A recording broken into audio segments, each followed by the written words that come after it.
For today's video everyone, mag-unbox po tayo ng DJI Gimbal RS4 Combo. Ito po yung bag niya.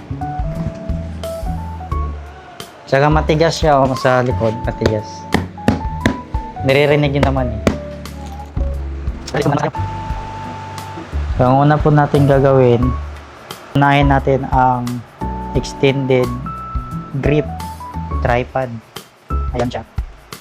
Ito yung grip.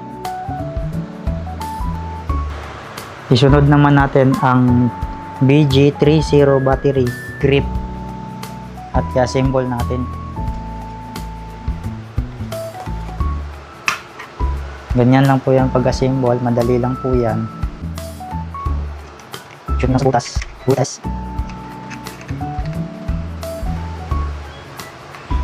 Tapos ang sunod naman natin ay itong gimbal.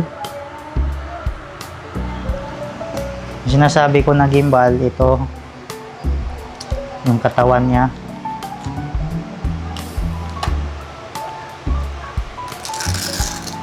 Ayan. Huwag po tayo hahawak dito ha. Huwag po tayo hawak dito. Dito po tayo hahawak.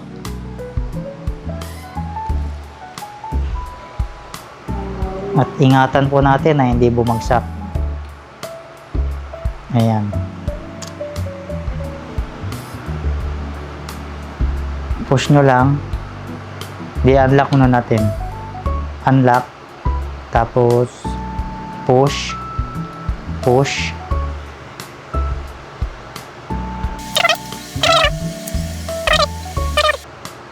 Yan.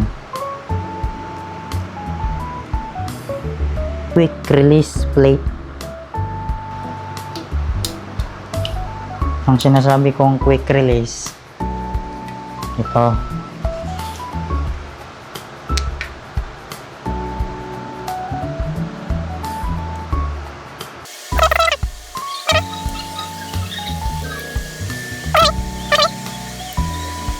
Pag okay na, higpitan lang natin. Ikot, ikot, ikot. Pag mahigpit na,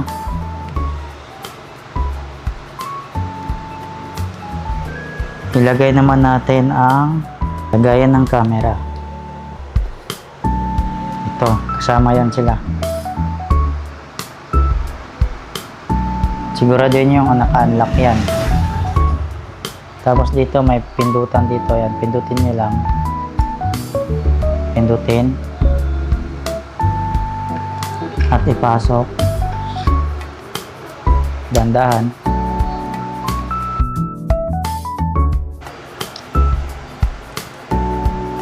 Ito mga loads, ikakabit lang natin to. Basic lang naman to siya. Kabit nyo lang dito. Kailangan po sakto po ha.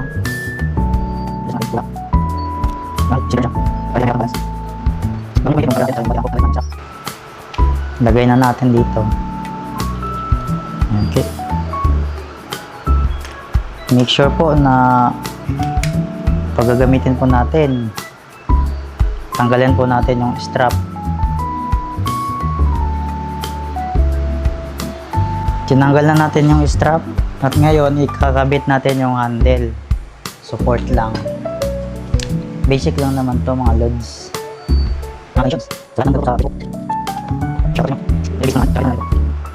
Make sure po na maayos ang pagkakabit natin. Kung hindi po maayos, edi kawawa po yung gimbal natin.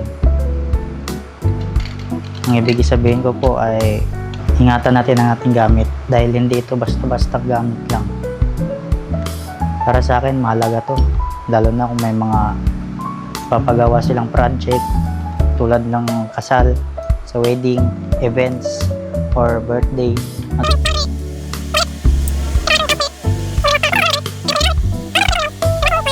Ganda, di ba?